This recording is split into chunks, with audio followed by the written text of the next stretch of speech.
নমস্কাৰ প্ৰিয় বন্ধুসকল 6, 7 আৰু 8 ফেব্ৰুৱাৰী কোন 6টা ৰাশিৰ কাৰণে শুভ হ'ব সেই বিষয়ে জানি লোৱা হওক।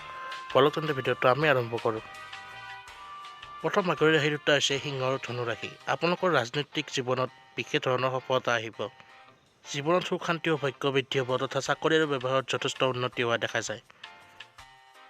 দ্বিতীয় মাঘৰ ৰাশিটো হৈছে কুম্ভ আৰু মেষ ৰাশি। আপোনালোকৰ হাতলৈ ধন আহিব আৰু হঠাৎ ধন লাভ হ'ব পাৰে। আৰ্থিক পক্ষৰ আপোনালোকৰ মজবুত হ'ব তথা ব্যৱসায় বাণিজ্যৰ উন্নতি হ'ব, লগতে চাকৰিয়ালসকলৰ কাৰণেও সুখবৰ আহিব। তৃতীয় ভাগ্যৰ ৰাশিটো হৈছে তুলা আৰু মীন ৰাশি। আপোনালোকৰ জীৱনসংগীৰ লগত সম্পৰ্ক মধুৰ হ'ব তথা দাম্পত্য জীৱন সুখৰ হ'ব, কাৰ্যক্ষেত্ৰত উন্নতি লাভ কৰিব আৰু বিত্তীয় ক্ষেত্ৰত যথেষ্ট উন্নতি হ'ব। বন্ধুসকল, এয়া আছিল 6, 7 আৰু 8 তাৰিখে ভাগ্যৱালী ৰাশি 6টা। যদি ভিডিঅ'টো চাই ভাল পালে লাইক কমেণ্ট শ্বেয়াৰ কৰি দিব আৰু সদায় এনেধৰণৰ এষ্ট্ৰলজি বিষয়ক ভিডিঅ' হ'বলৈ তথা নতুন নতুন কথা জানিবলৈ এষ্ট্ৰলজিৰ বিষয়ে আমাৰ ভিডিঅ'টো লাইক কমেণ্ট শ্বেয়াৰটো কৰিবই লগতে চেনেলটো ছাবস্ক্ৰাইব কৰি দিব।